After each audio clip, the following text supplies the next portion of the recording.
The night Patrick Whittaker rode back into the flames, the folks of Dodge City swore afterward they had watched a ghost gallop past the saloon windows, for no living man, they said, would ever choose to ride toward fire a second time in one lifetime. But Patrick Whittaker was no ghost. He was a man who had spent 4 long years trying to outrun the sound of his own silence. And on that night in the autumn of 1878, with the sky over the Hayes Ranch glowing orange and the wind carrying sparks like a swarm of angry fireflies, he finally stopped running.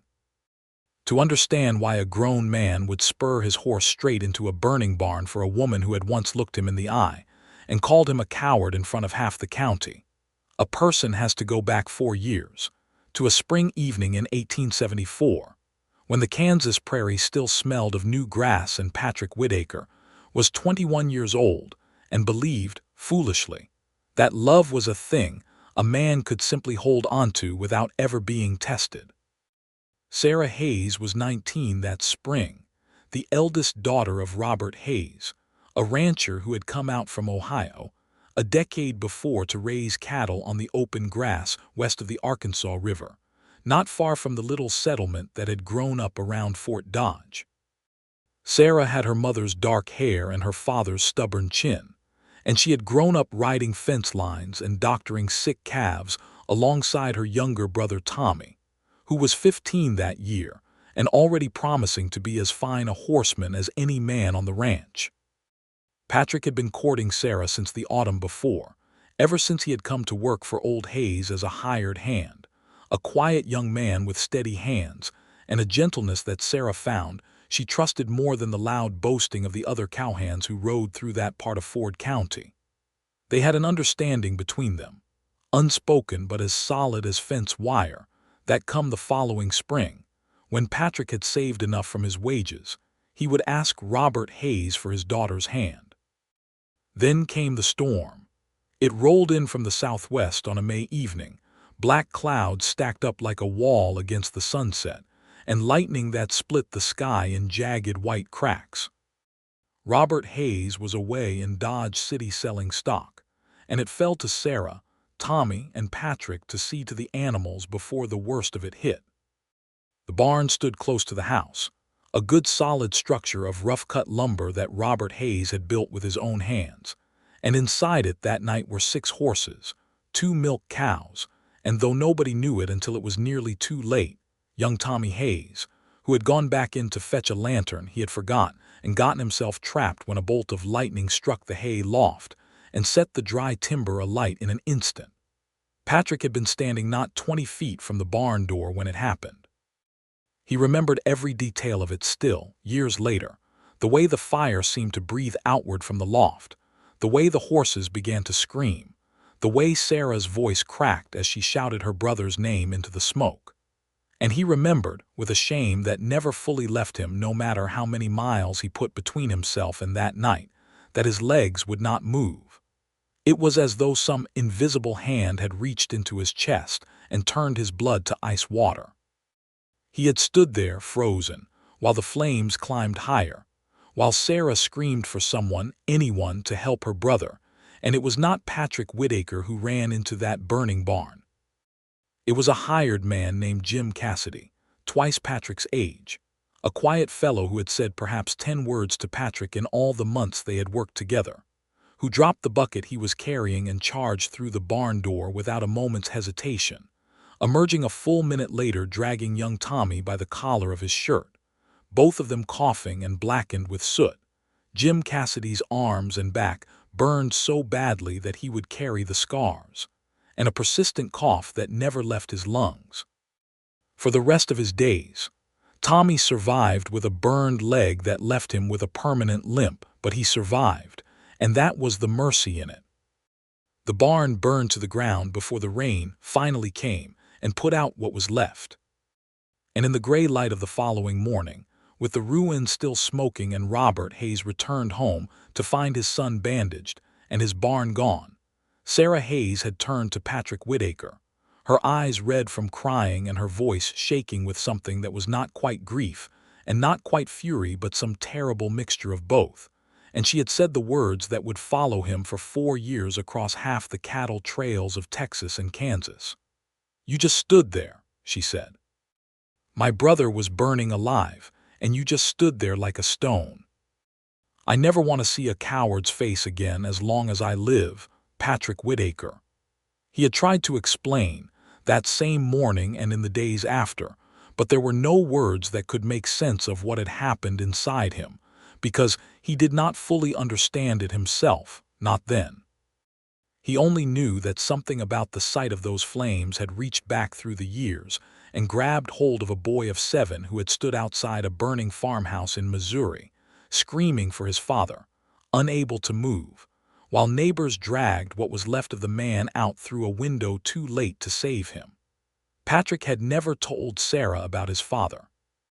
He had never told anyone, not even his mother, who had looked at him strangely for years afterward as though some part of her blamed him too, though she never said so outright. He had simply carried it, buried deep, until the night the Hayes barn caught fire and the old paralysis rose up in him like floodwater and drowned every good intention he had. Sarah would not hear his explanations. Robert Hayes, out of some remaining fondness for the young man who had worked his land faithfully for the better part of a year, offered to keep him on, but Patrick could see in the old man's eyes that something had shifted too, and he could not stay in that house, could not stay in that town, with Sarah's words echoing in his skull every time he closed his eyes. 3 days after the fire, he packed his few belongings into a bedroll, saddled the one horse he owned outright, a rangy bay gelding named Duke, and rode south out of Ford County without telling a soul where he was headed, because he did not know himself.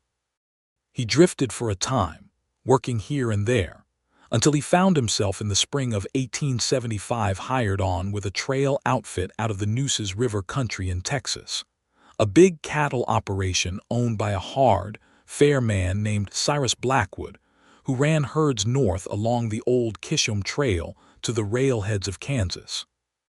It was grueling work, 14 hours in the saddle, choking dust, rivers to be forded with cattle that did not want to swim, storms on the open plains with nowhere to hide from the lightning, and it was exactly what Patrick needed, though he would not have said so at the time. There was no room out on the trail for a man to sit and stew in his own shame. There was only the next task, the next mile, the next crisis to be handled, and slowly over the seasons, Patrick Whitaker began to rebuild himself, plank by plank, the way a man rebuilds a barn. He was there the night a rattlesnake spooked the remuda outside of the Red River crossing and half the horses scattered into the darkness, and it was Patrick who rode out after them in a driving rain and brought back all but 2. He was there when a rustler tried to cut off a dozen head from the tail of the herd near the Cimarron, and it was Patrick who put himself between the herd and the man's rifle, unarmed, and talked the fellow into giving it up rather than risk a shootout that would have profited nobody. He was there, too, the time a young hand named Dooley Sims got his leg pinned beneath a wagon that rolled in soft mud, and while 2 other men stood arguing about how best to lever the wheel free, Patrick had simply gotten down in the mud himself and dug with his bare hands until the leg came loose. Cyrus Blackwood noticed these things, the way a good cattleman notices the quality of his stock, and by 1877 he had made Patrick his second in command on the drives, trusting him with decisions that meant the difference between profit and ruin for the whole outfit. But none of it, not one single act of courage in 4 years of hard living, ever quite silenced the voice in the back of Patrick's mind that still sounded, some nights, exactly like Sarah Hayes telling him she never wanted to see a coward's face again. He had written to her twice in that first year, letters he never sent, torn up and scattered to the wind because he could not find the words that would undo what had been said and what had happened.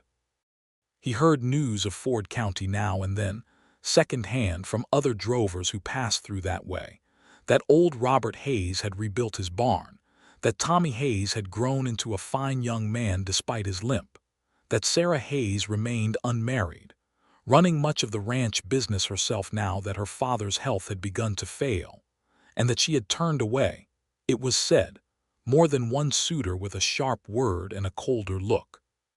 Patrick told himself he was glad for that, and hated himself for being glad, and told himself again that it was none of his business what became of Sarah Hayes, since he was the last man on earth she would ever welcome back. Then, in the late summer of 1878, Cyrus Blackwood announced that the outfit's next herd, some 2,800 head of longhorn cattle, would be driven north to the stockyards at Dodge City, which had in recent years overtaken Abilene and Ellsworth as the great cattle market of the plains, on account of the railroad and the buyers who gathered there each season to ship beef east to the hungry cities. Dodge City sat only a few hours' ride from the Hayes Ranch. Patrick knew this the moment Cyrus said the word, and his stomach turned over inside him like a wagon going off a bad grade. He might have asked to be left behind, might have found some excuse, but something in him, some stubborn thread that had been growing stronger with every mile of trail dust he had eaten over 4 years, told him that a man cannot spend his whole life riding away from the one place that holds the truth about who he really is. So he said nothing, and when the herd finally crossed into Ford County in the golden light of a September evening, with the grass gone tawny and the first cool edge of autumn in the wind, Patrick Whitaker found himself riding drag on a trail he had once fled in disgrace, his heart hammering harder than it ever had at any river crossing or lightning storm in 4 years on the trail. Dodge City in 1878 was a rough, roaring sort of town, full of the noise of cattle and commerce, plank sidewalks crowded with drovers fresh off the trail spending their wages, the smell of livestock and coal smoke and fried food drifting from the row of saloons and eating houses along Front Street, the Santa Fe Railroad tracks running along the north side of town, with cattle pens stretching for what seemed like a mile beyond them. Cyrus Blackwood's outfit delivered its herd to the stockyards, and the business of settling accounts with the cattle buyers took the better part of 2 days, during which most of the hands scattered into town to spend their pay on baths, new boots, and considerably less respectable pleasures. Patrick did none of that. He found himself instead standing outside a dry goods store on a Tuesday afternoon, having ridden the short distance out from town on some pretext of needing new tack, and it was there, through the front window of Hayes and Daughter Mercantile, that he saw Sarah Hayes for the first time in 4 years. She was standing behind the counter, measuring out bolts of calico for an older woman, her dark hair pinned up beneath a plain straw hat, and she had grown from the girl he remembered into a woman with a steadiness in her bearing that struck him even through the glass. She looked up, perhaps sensing eyes upon her, and for a moment their gazes met through the window, and Patrick watched her face change from polite neutrality to something sharper, colder, as recognition dawned. He almost turned and walked away. Every instinct in him said to mount up and ride back to the stockyards, and never come within 10 miles of Ford County again. But he made himself walk through the door instead, hat in hand, the little bell above the frame jangling with what seemed to him an unreasonably cheerful sound given the circumstances. "Mrs. Prout, if you would not mind stepping to the back for just a moment," Sarah said to the older woman, in a voice that was perfectly civil and utterly without warmth. "I believe I have some of that thread you wanted in the storeroom."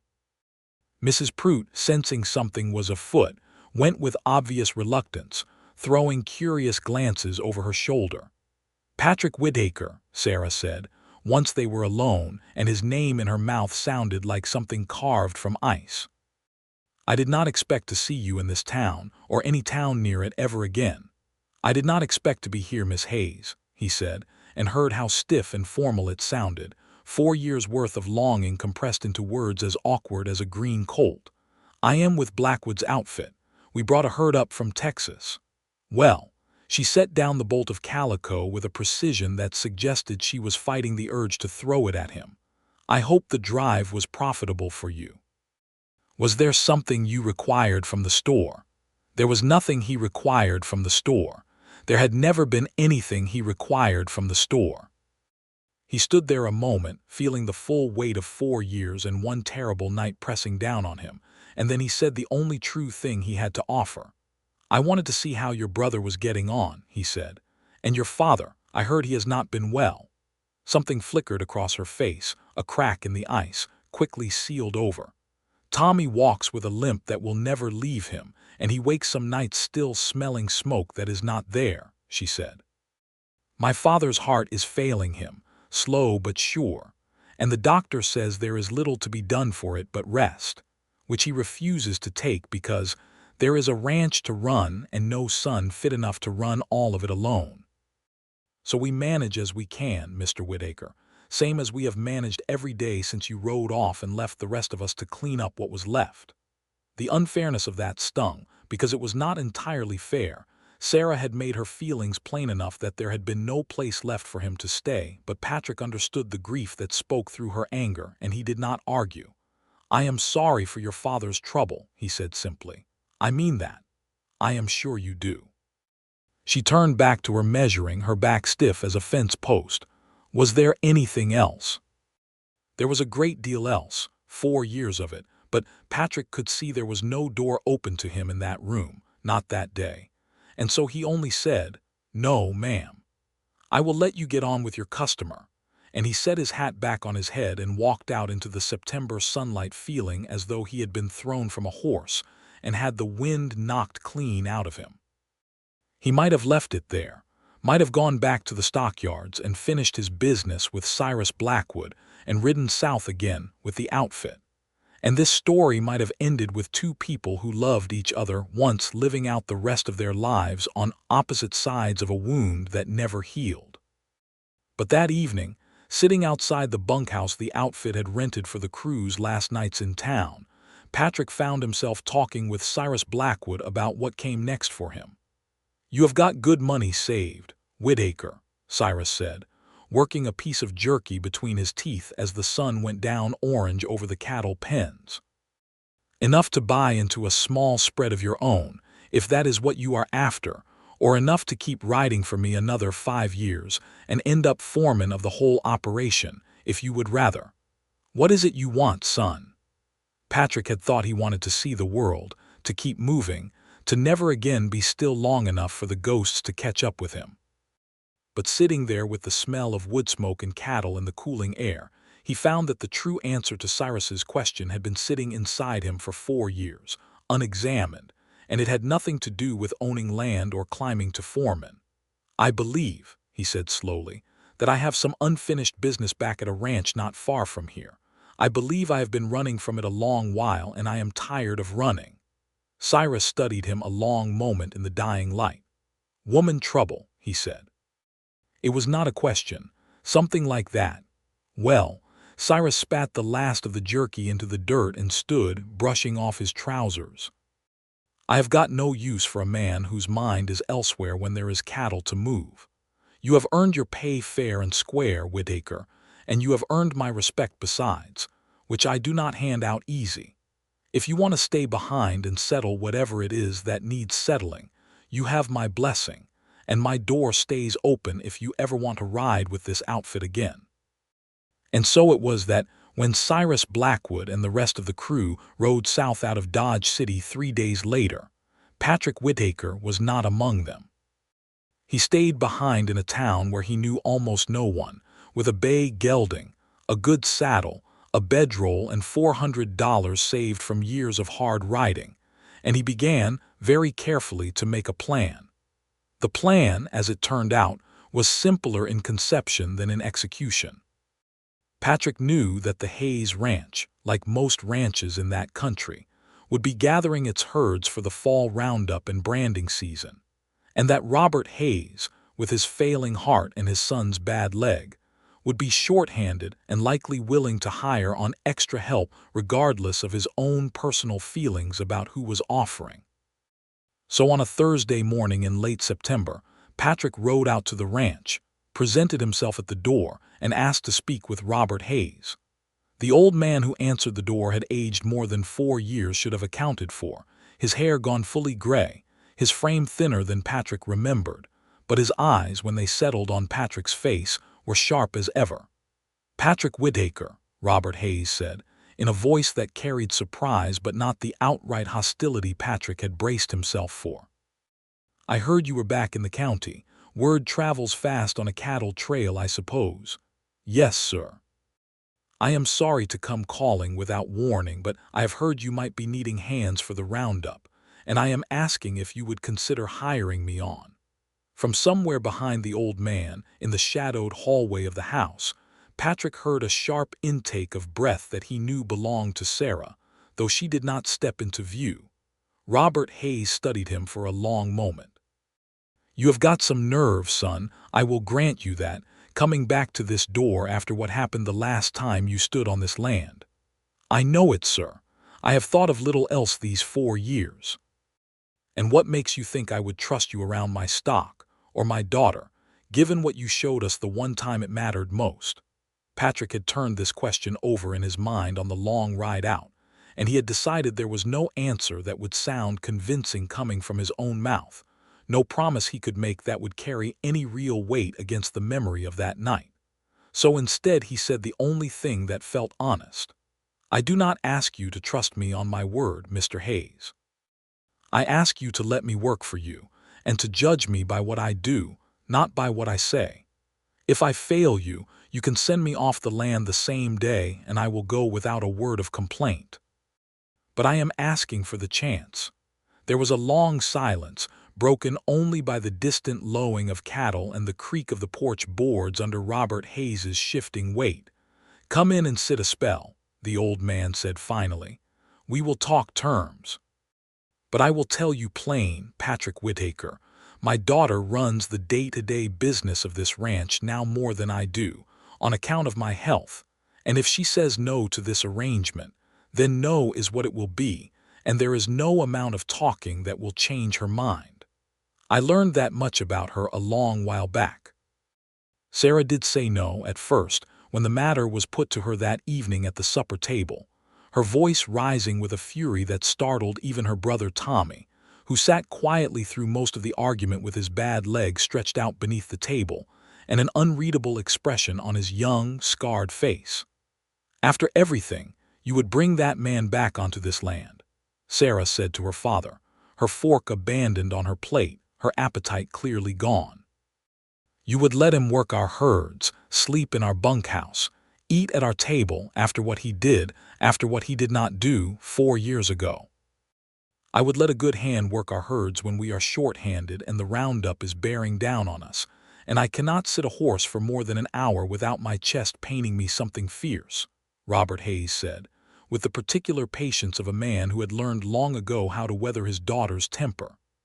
Whatever else he is, Sarah, Patrick Whittaker was always a fine cowhand, steady with the stock, careful with the young calves, honest in his dealings.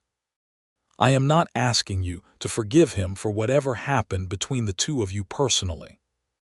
I am asking you to let a man work who needs work, and who might be exactly what this ranch needs before winter sets in, and we are all of us in worse trouble than we are now. Tommy, who had been silent through most of this, finally spoke, his voice quieter than his sister's but no less firm. I do not forgive him either, Pa, if that is what you are asking. I still wake up some nights with that fire in my head plain as day. But, he paused, turning his water glass slowly in his hand. I have thought on it a good deal over the years, and I have wondered sometimes what it was that froze him like that, because it did not seem like the same man who taught me to rope a calf and who used to sit up half the night with a sick horse just to make sure it pulled through. That is not a coward's way of living, even if it was a coward's way of standing still that one bad night. I do not know. Maybe there is more to it than we understood at the time, and maybe not. But I would not turn away a good hand out of spite, not when winter feed is short, and we have got more cattle to gather than the 3 of us and old Pete can manage alone.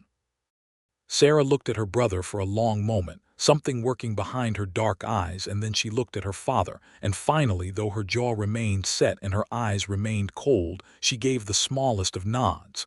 He can work through the roundup, she said, and not one day longer than that unless I say otherwise, and he does not come to this house for meals. He can eat with the other hands in the bunkhouse, same as anybody. It was not forgiveness. It was not even the beginning of forgiveness, not yet. But it was a door left open a crack, and Patrick Whittaker, when Robert Hayes rode into town 2 days later to tell him the terms, walked through that crack with his heart in his throat and gratitude in his chest that felt almost like pain. The work of the fall roundup was as hard as any Patrick had done on the cattle trail. Long days in the saddle combing the draws and breaks of the range for cattle that had scattered through the summer grass, driving them back toward the home corrals for sorting, branding the calves born that spring, cutting out the steers that would be sold that season. Patrick worked harder than he had ever worked in his life, not because anyone demanded it of him, but because some part of him understood that every hour of honest labor was a small brick laid toward rebuilding something that 4 years and one terrible night had torn down to the foundation. He was careful at first to keep his distance from Sarah exactly as she had demanded, speaking to her only when the business of the ranch required it, keeping his eyes on his work, and his hat brim low when she rode out to check on the herds or to bring water and food to the men gathering cattle in the far pastures. But a ranch is not a large enough place for two people to remain strangers indefinitely, especially when one of them proves himself, day after day, week after week, to be exactly the sort of steady, careful hand that Robert Hayes had once vouched for. It was Tommy Hayes, in truth, who first began to soften toward Patrick, drawn by a shared interest in horses that ran deeper than old grievances. Despite his damaged leg, Tommy had grown into a skilled hand with green colts, gentling them with a patience that reminded Patrick very much of the boy he remembered from before the fire. And Patrick found himself drawn into long evening conversations in the corral about breaking methods and bloodlines, and the particular stubbornness of a buckskin filly that Tommy was working with that fall. "You are better with her than I expected," Tommy admitted one evening in early October, watching Patrick work a lead rope with the filly, coaxing her rather than forcing her, the way a man might coax a frightened child rather than command a soldier. Most men would have had her fighting the rope by now. "Horses do not respond well to a man who is trying to prove something," Patrick said, not looking up from the filly's nervous eyes. "You have to let them see there is nothing to be afraid of before they will trust you. Can't force trust into a creature. Have to earn it little at a time." Tommy was quiet a moment, leaning against the corral fence, his bad leg propped at an angle that eased the ache in it. "That sounds like something more than horse advice," he said finally. Patrick allowed himself a small, tired smile. "Maybe it is. You know," Tommy said after another pause, "I do not hate you for what happened, not anymore. I did for a good long while. But I have had 4 years to think on it, laid up plenty of nights when this leg would not let me sleep, and I have come to believe a man can freeze up once in his life from something he does not understand and does not choose, and still be worth something, still be worth a second chance. I do not know what happened inside you that night, Patrick, but I have watched you work this fall, and I have watched you handle spooked cattle and skittish horses, and once, out past the north fence, I watched you go into a den of rattlers to pull out a dog that had gotten itself cornered, without so much as a stick to defend yourself with. That is not a coward's instinct. Whatever froze you that night, I do not think it is the whole truth of who you are." Patrick's throat tightened, and it took him a moment before he could speak. "Thank you for saying that, Tommy. I do not know that I deserve it, but thank you." "Sarah is harder to convince," Tommy said with the frank honesty of a younger brother. "She carries things longer than I do, but she is not made of stone, Patrick, whatever face she shows you. She has just been burned once already, and not only by the fire." It was around this same time, in the cool evenings of mid-October, with the roundup work winding toward its end, that Patrick finally found himself alone with Sarah for long enough to say some of what had been building in him for weeks. It happened almost by accident. Sarah had ridden out to the north pasture to check on a mare close to foaling, and her horse had thrown a shoe on the rocky ground near the creek, leaving her afoot a good 3 miles from the ranch house, as the sun began its long slide toward the horizon. Patrick, returning from checking fence line in the same direction, came upon her leading the limping horse slowly homeward, her face tight with the frustration of a long walk still ahead of her. "I can take you back," he said, reining in beside her. "Duke can carry us both that short a way, and I will lead your horse." Sarah hesitated, pride and practicality warring visibly on her face, and practicality won. As the sun was sinking fast and the October evenings had grown cold enough that a woman on foot for 3 miles risked more than mere discomfort. "Very well," she said stiffly, and allowed him to help her up behind him on Duke's broad back, an arrangement that put her hands lightly at his waist for balance, and her voice near enough to his ear that conversation, however unwelcome, became almost unavoidable. They rode in silence for the first mile, the only sounds the creak of leather and the soft thud of hooves on packed earth and the distant call of a nighthawk somewhere in the darkening sky. It was Sarah, finally, who broke the silence, her curiosity apparently overcoming her reluctance. "Tommy tells me you are handling that buckskin filly better than anyone he has seen," she said, in a tone that was trying hard to remain neutral and not quite succeeding. "She is a smart animal, just needed someone willing to go slow with her. And the rattlesnake den, he told me about that too, said you went in after old Pete's dog without so much as a stick." Patrick felt his jaw tight. The dog would have died otherwise. Snakes do not usually strike unless they feel cornered themselves. "I moved careful. That does not sound like careful to me, that sounds like reckless. Maybe it was some of both." He was quiet a moment, feeling her weight shift slightly behind him as Duke navigated a shallow gully. Then, because the darkness and the privacy of the ride seemed to loosen something in his chest that had been locked tight for 4 years, he found himself saying more than he had intended. "Sarah, I know you do not want to hear anything from me about that night, and I understand why. But I have carried it every day for 4 years, and I think you deserve to know at least this much, even if it changes nothing between us." She said nothing, but she did not tell him to stop either, and so he continued. "When I was 7 years old, my father died in a house fire back in Missouri. I was outside when it started, and I could hear him inside, calling out, and I stood there and I could not make my legs move, not even one step toward that door. Neighbors came and tried, but it was too late by then. I have never told anyone that, not my mother, not any hand I ever rode trail with, not one living soul until this moment. When your family's barn caught fire that night, something in me just went back to being that same 7-year-old boy standing outside a burning house, and I could not move, no matter how much I wanted to, no matter how much I hated myself for it even as it was happening. I am not telling you this so you will forgive me, Sarah. I do not know that what I did, or failed to do, is the kind of thing that forgiveness even applies to.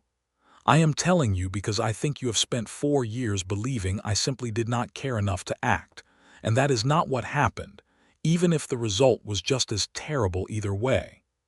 Sarah was silent for a long time, long enough that Patrick began to wonder if he had made a mistake in speaking at all.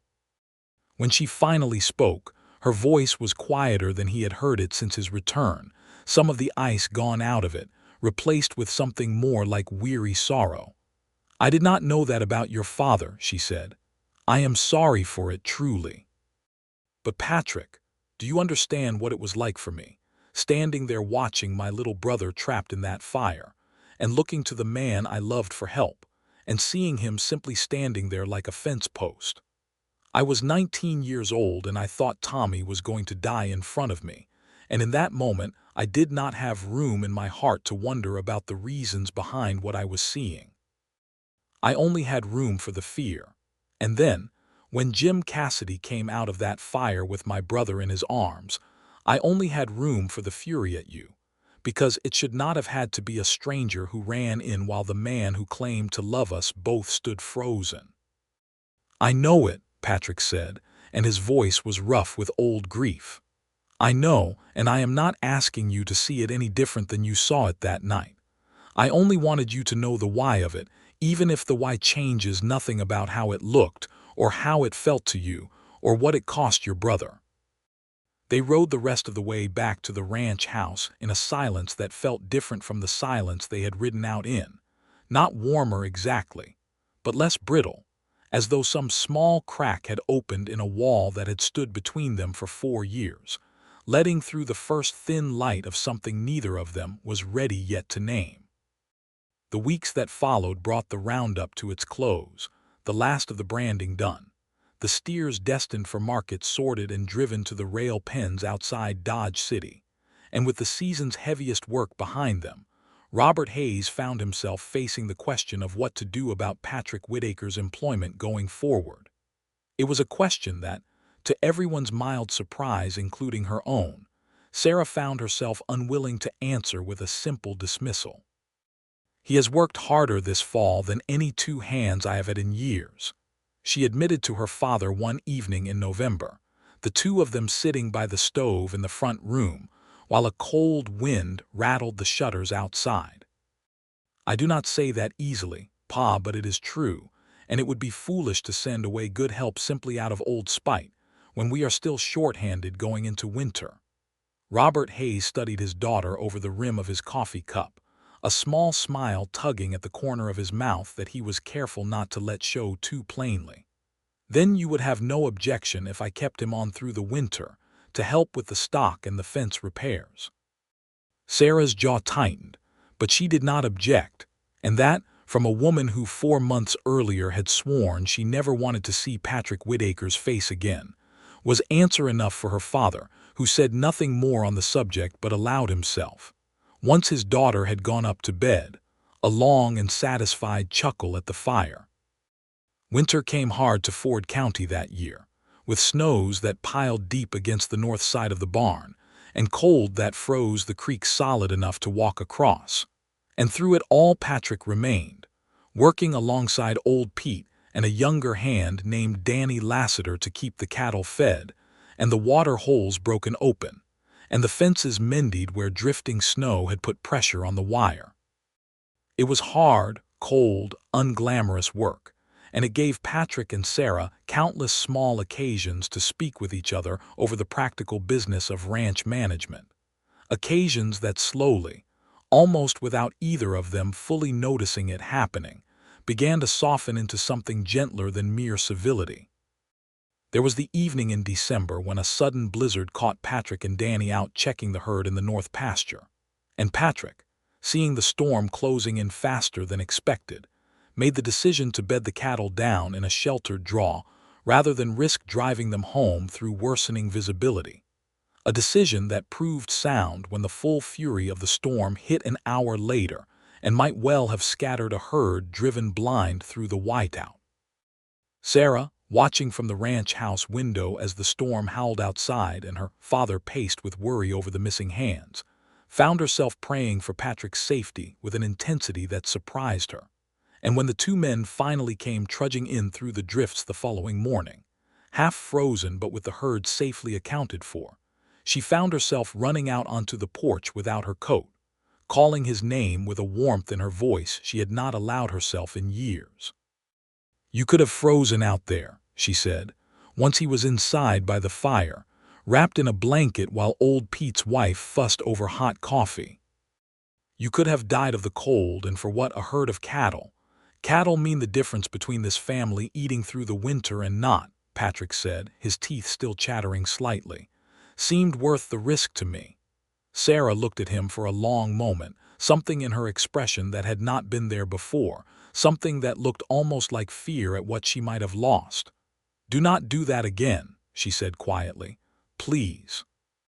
"I will try not to make a habit of it," Patrick said, and something in the way he smiled at her, tired and half frozen but genuinely warm, made Sarah's heart do something strange and unfamiliar in her chest, something she was not yet ready to examine too closely.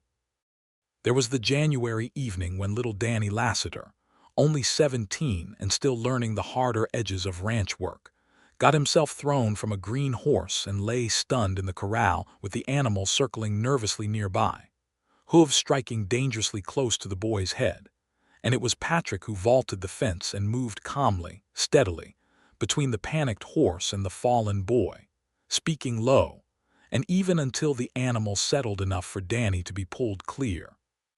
Unhurt but badly shaken, Sarah, who had come running at the commotion, found herself staring at Patrick with an expression that Tommy, watching nearby, recognized immediately as something considerably warmer than the wariness she had shown all autumn. There was, too, a quieter evening in February, with the worst of winter beginning to loosen its grip and the first hints of an early thaw softening the snow along the fence lines, when Sarah found Patrick sitting alone on the porch steps after supper, mending a piece of harness by lantern light, and she sat down beside him without quite planning to, drawn by some pull she did not fully understand. "Patrick," she said, and it was the first time in months she had used his given name without some edge of coldness attached to it. "I have been thinking on what you told me back in the fall about your father." He set down the harness, giving her his full attention. "I have thought of it too, more than I probably should. I do not think," she said slowly, choosing her words with obvious care, "that I ever truly considered back then that there might have been more happening inside you than simple indifference. I was too angry, too frightened for Tommy, to consider it, and I am not certain I am fully ready even now to say that I have forgiven what happened that night. But I think I understand it differently than I did. I think perhaps I owe you something closer to fairness than I have given you since you came back." "You do not owe me anything, Sarah," Patrick said quietly. "I do not expect forgiveness. I only wanted the chance to be something other than the man who stood still that night if such a chance was possible." "And have you been?" she asked, watching him closely in the lantern light. "Something other than that man?" Patrick considered the question seriously, as though it deserved more than a quick or comfortable answer. "I do not know that the fear is fully gone," he admitted. "I still feel something cold rise up in me sometimes when I see flame, even just the stove fire on a bad night. But I have learned, these past 4 years, that fear does not have to be the last word on what a man does. I have learned to move even when the fear is there, to act despite it rather than waiting for it to disappear before I act. I do not know if that makes up for what happened, but it is what I have to offer." Sarah was quiet a long moment, and then, to Patrick's considerable surprise, she reached over and laid her hand briefly over his, where it rested on the mended harness, a touch that lasted only a few seconds but that carried more warmth than any words she had spoken to him in 4 years and more. "I think," she said softly, "that it is enough of an answer for now." It was around this same time, in the last weeks of winter, that a new complication entered the slowly mending relationship between Patrick and Sarah, in the person of Nathaniel Cole, the eldest son of a prosperous rancher whose land bordered the Hayes property to the east. Nathaniel had been courting Sarah, in a somewhat formal and businesslike fashion, ever since the previous autumn, encouraged by both fathers, who saw in a match between their two ranches a sensible consolidation of land and cattle that made good economic sense, even if it had never sparked much fire in Sarah's heart. Nathaniel was not a cruel man, nor even an unlikable one, simply a rather ordinary young man of 26 who saw marriage as a practical arrangement and courtship as a formality to be gotten through with appropriate decorum, and he had grown increasingly aware, over the winter months, that Sarah Hayes's attention seemed less and less inclined in his direction, and more drawn toward the hired hand her father had taken on the previous fall. Matters came to something of a head in early March, at a small community dance held in the schoolhouse to mark the end of the long winter, an event that drew families from ranches all across that stretch of Ford County. Nathaniel Cole, dressed in his best suit and clearly intending to press his suit with some formality that evening, found his plans complicated by the fact that Sarah Hayes spent an unusual portion of the evening in conversation with Patrick Whitaker, who had come, somewhat reluctantly, at Tommy's insistence that a man could not work himself half to death all winter without ever once enjoying himself. "Miss Hayes," Nathaniel said, finding a moment to draw Sarah aside near the refreshment table while Patrick was occupied helping old Pete's wife with a stubborn punch bowl. "I wonder if I might have the honor of the next dance." Sarah, who had been enjoying herself more than she had in a long while, agreed with a politeness that did not entirely mask her preoccupation, and the two of them took their places for a quadrille, though Nathaniel could not help noticing, as they turned through the figures of the dance, that Sarah's eyes drifted more than once across the room toward the tall figure of Patrick Whitaker, who stood somewhat awkwardly near the wall, clearly unaccustomed to social gatherings after years on the cattle trail. But watching Sarah with an expression that Nathaniel, for all his practical nature, recognized immediately as something he himself had never quite managed to inspire. "Forgive me for asking plainly, Miss Hayes," Nathaniel said, as the dance concluded, "but is there some understanding between yourself and your father's hired man that I ought to know about, before I trouble your father again about the matter we discussed last autumn?" Sarah, caught off guard by the directness of the question, found herself answering with an honesty that surprised even her. "I do not know, Mr. Cole, if I can call it an understanding, exactly.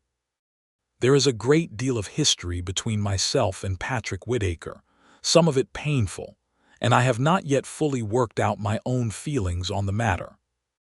But I would not wish to be less than honest with you, when you have been nothing but a gentleman toward me.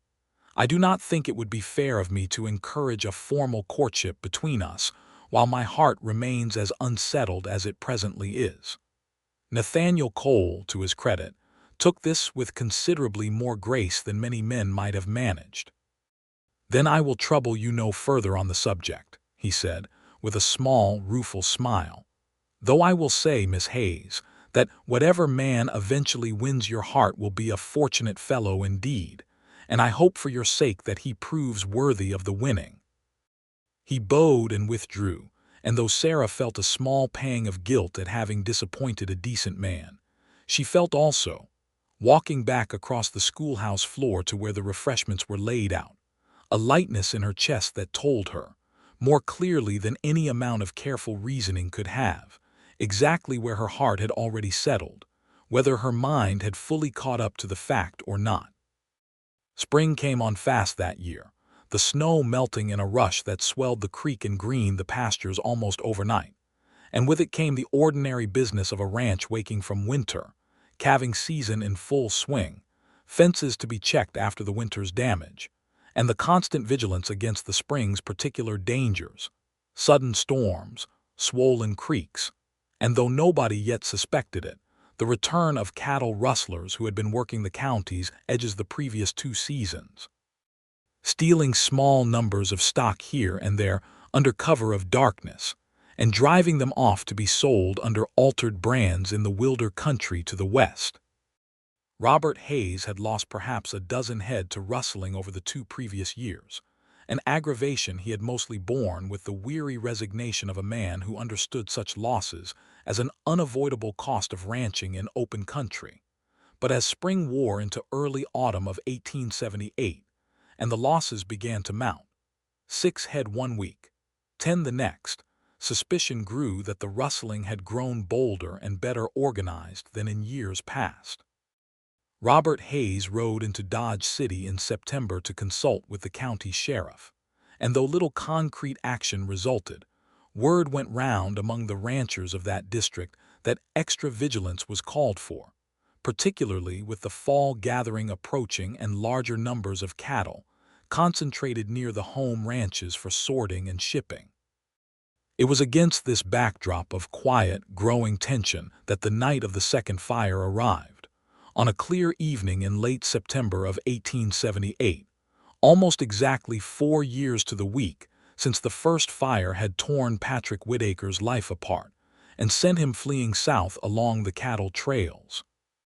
Patrick had taken to sleeping some nights in the small line shack near the north pasture rather than the main bunkhouse, a habit that had begun as a practical measure to watch more closely over the herds gathered there for the fall shipping season, given the rustling troubles, but that had also, if he was honest with himself, given him more occasions to encounter Sarah when she rode out in the evenings to check on the stock. Evenings that had become, over the course of that long, slow spring and summer, some of the sweetest hours he had known in all his 25 years, filled with quiet conversation, shared laughter that came easier and easier as old wounds continued their slow healing.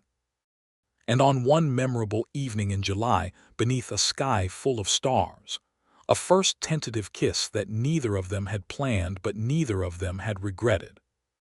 By September, though no formal words had yet been spoken between them, both Patrick and Sarah understood, in the way that two people sometimes understand a thing long before they say it aloud, that whatever had once been broken between them had been slowly, carefully, mended into something even stronger than what had existed before the fire that first tore them apart.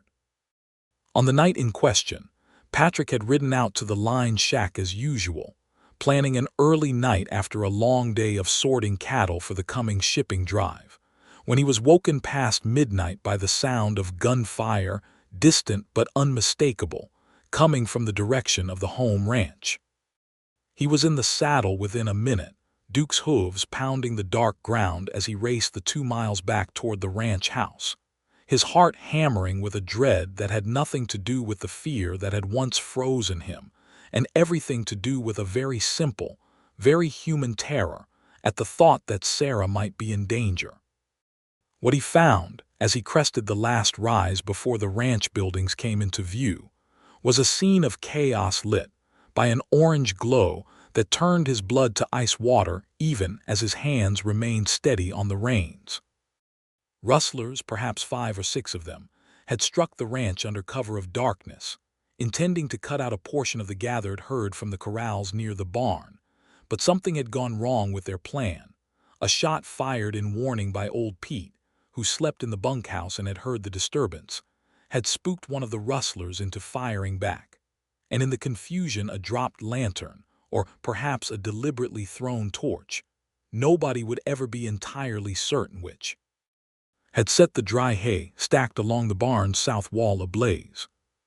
The fire had caught fast in the dry autumn hay and was already climbing toward the barn roof by the time Patrick arrived, flames roaring loud enough to be heard over the shouting of men and the panicked bawling of cattle in the nearby corrals.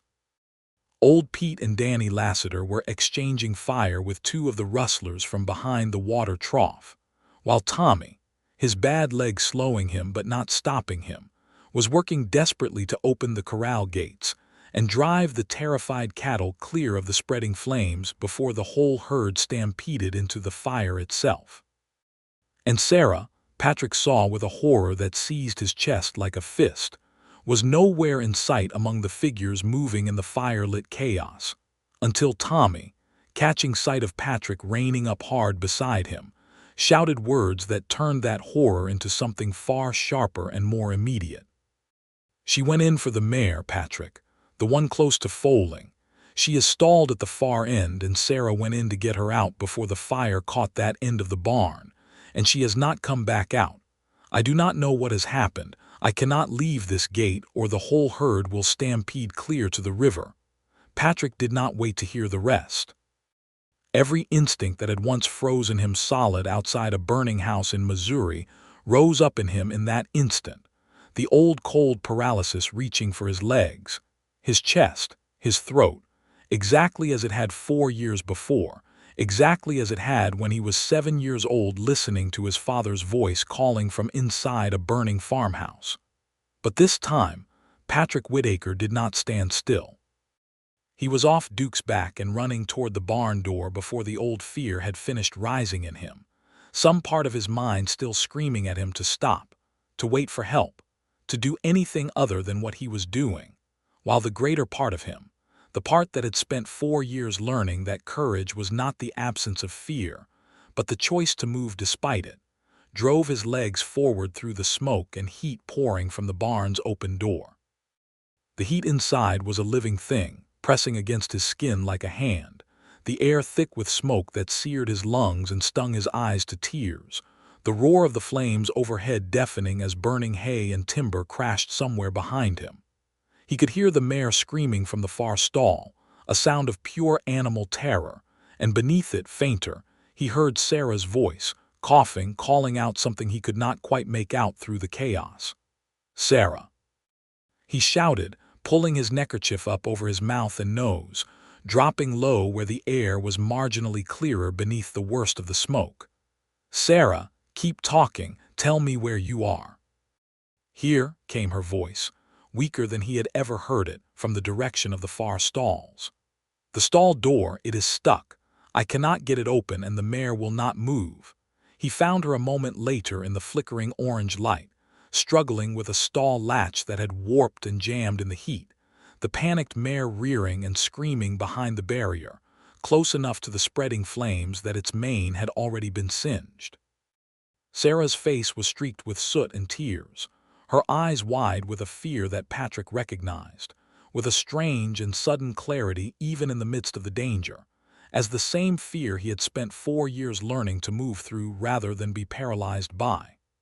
"I have got it," he said, grabbing the stuck latch and putting his full weight and strength into it until the warped wood finally gave way with a crack. The stall door swung open and the mare bolted past them both toward the barn's entrance, drawn by the fresh air and open space beyond the smoke, and Patrick did not hesitate before grabbing Sarah's arm and pulling her after it, half dragging her when her legs, weakened by smoke and fear, threatened to give out beneath her. They were perhaps 20 feet from the barn door when a section of the burning roof gave way behind them with a tremendous crash, sending a shower of sparks and burning debris cascading down across their path. And Patrick, without conscious thought, pulled Sarah against him and shielded her body with his own as a piece of flaming timber crashed down just behind them, close enough that Patrick felt the heat of it scorch through the back of his shirt. Raising a burn along his shoulder blade that would leave a scar he would carry the rest of his life, a mirror in its way to the scars Jim Cassidy had carried after the first fire, though far less severe. They stumbled the last distance to the barn door together, emerging into the cooler night air just as old Pete and Danny, having driven off the rustlers with a few well-placed shots that sent the thieves fleeing into the darkness without their intended prize of stolen cattle, came running to help, Tommy limping close behind them, his face white with terror that dissolved into overwhelming relief at the sight of his sister, and Patrick emerging alive from the smoke.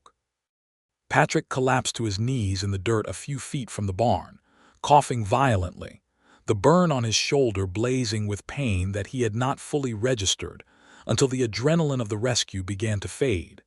And Sarah, though weakened and coughing herself, found strength enough to kneel beside him, her hands on his face, checking him with an urgency that spoke louder than any words could have of what he meant to her.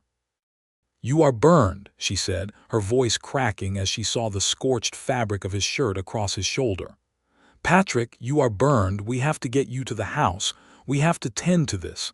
"I am well enough," he managed, though the pain said otherwise.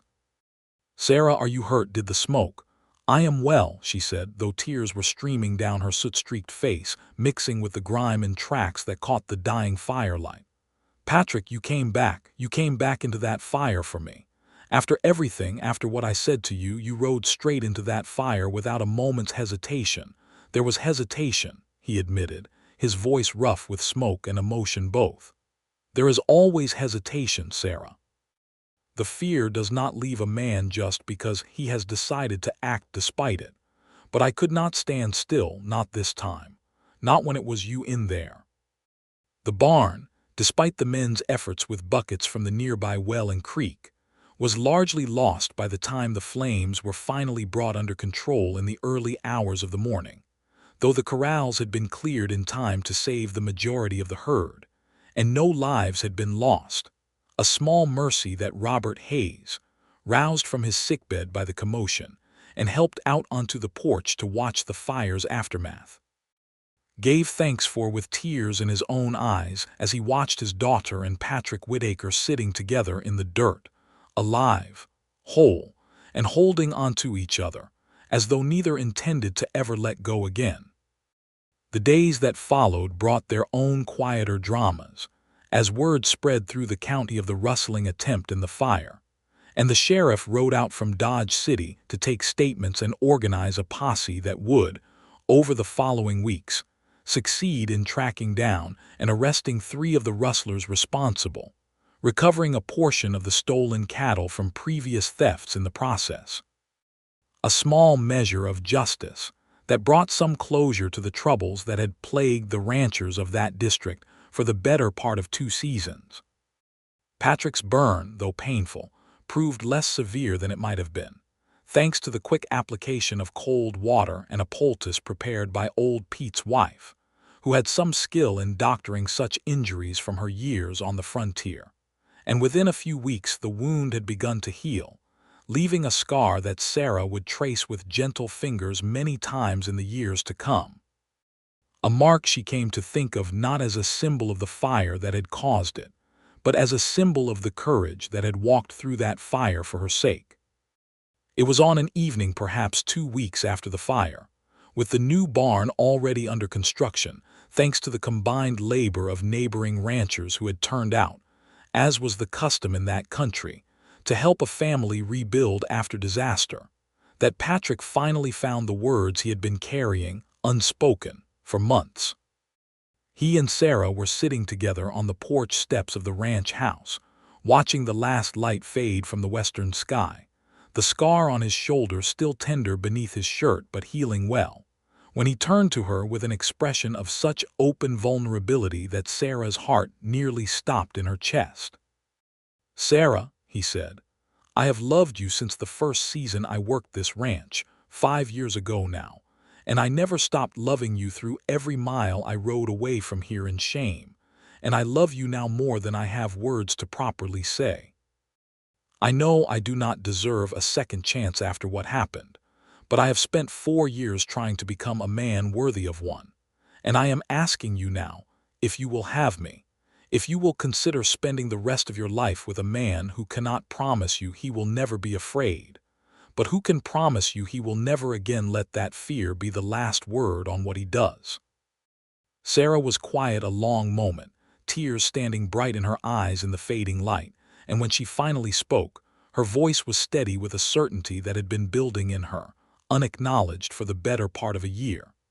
"Patrick Whitaker," she said, "I called you a coward once, in the worst moment of grief and fear I have ever known, and I have come to understand this past year that those words were unfair to the whole truth of who you are. You rode back into a fire for me. You have shown me, every single day since you came back to this ranch, what real courage looks like, not the absence of fear but the choosing to act despite it. I love you too, Patrick. I think I have loved you all along, even through the years of anger, even through everything that happened. I would be honored to spend my life with you." He kissed her then, gently, mindful of the healing burn but not so mindful that he could keep himself from pulling her close, and above them the first stars were coming out over the Kansas plains, the same stars that had watched over the ashes of the first fire 4 years before, now watching over something altogether different, something being built rather than something being destroyed.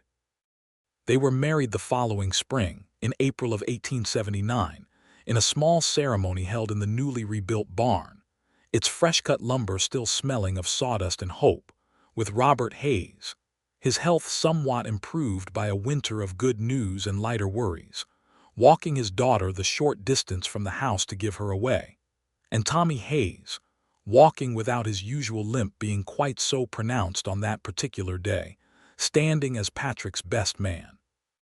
A role he had claimed for himself with a fierce insistence that surprised everyone but Sarah, who understood better than anyone how far her brother's feelings toward Patrick had traveled in the space of a single year. Cyrus Blackwood rode up from Texas for the occasion, having heard the news through the informal network of cattlemen's gossip that carried word along the trails faster than any newspaper, and he stood at the back of the small gathering, with an expression of gruff satisfaction on his weathered face, watching the man he had once trusted to lead his cattle drives now pledging himself to a woman whose love had clearly done more to complete him than any amount of trail work ever could.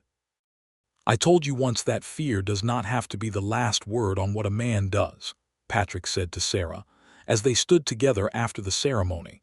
The small crowd of neighbors and friends gathered around them with congratulations and laughter, and the smell of a wedding feast being prepared. "I did not know, when I said it, how much truth there was in it, until I had you standing beside me to prove it." "You proved it yourself, Patrick," Sarah said, her hand resting warmly in his, the new gold band on her finger catching the spring sunlight.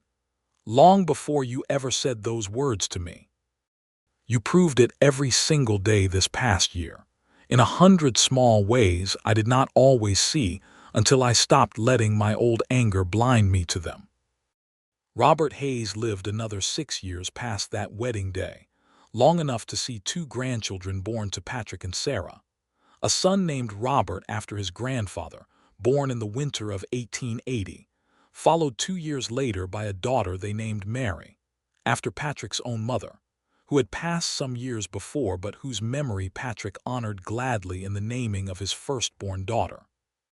Robert Hayes lived long enough, too, to see the ranch prosper under the combined stewardship of his son-in-law and his daughter, the herds growing steadily larger, the new barn standing solid and unburned through storm after storm, a testament to the rebuilding that had happened not only in timber and lumber, but in the hearts of the 2 people who had once been torn apart by fire and were now bound together by it.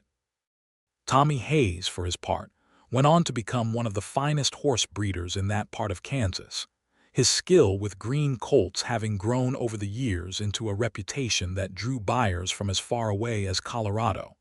And though his leg never fully healed from the burns of that first terrible fire, he walked through his life with a lightness of spirit that suggested the deeper wounds, the ones that had nothing to do with scarred skin, had healed more completely than anyone might have expected on that terrible night in 1874.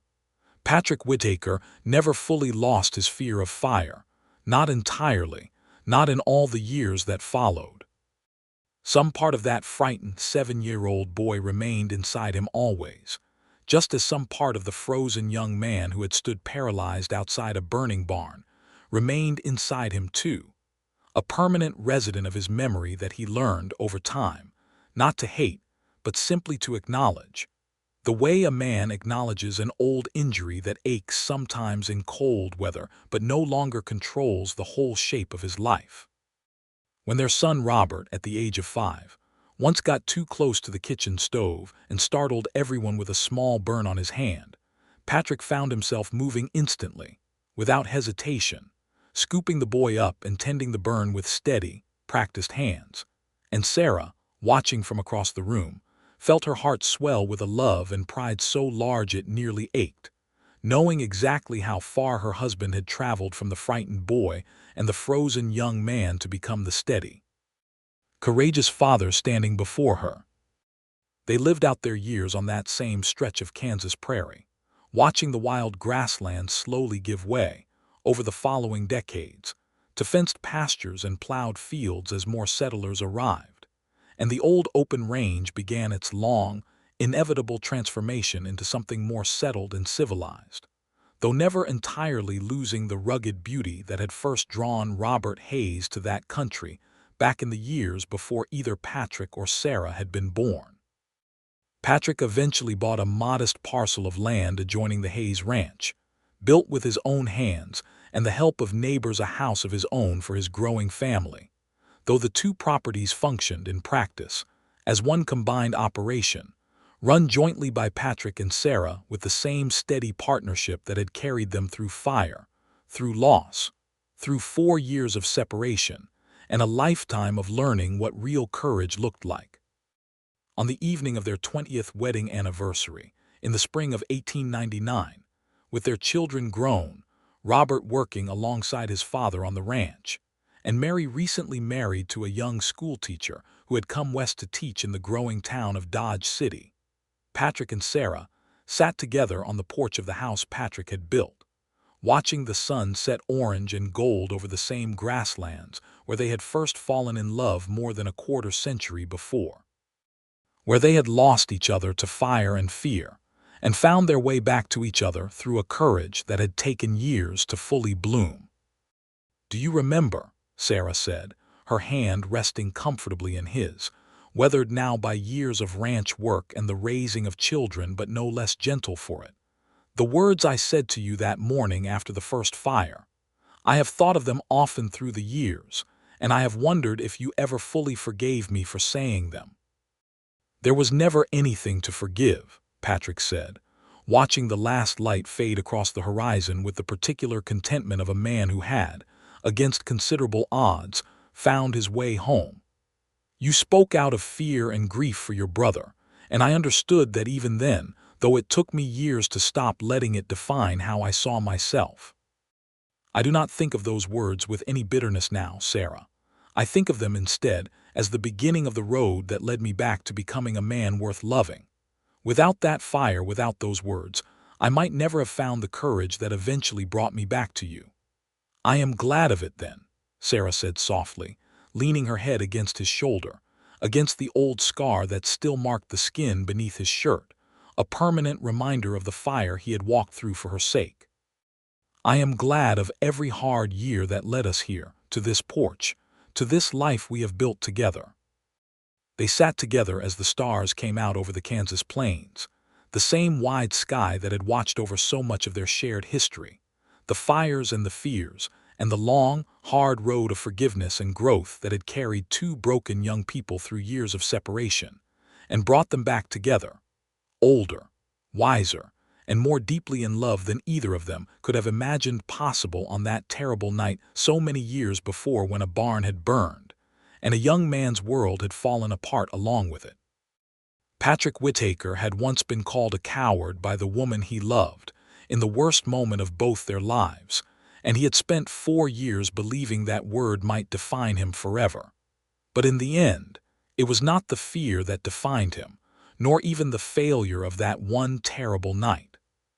What defined him in the end was the choice he made years later to ride back into the flames, not because the fear was gone, but because his love for Sarah Hayes had finally grown strong enough to carry him through it.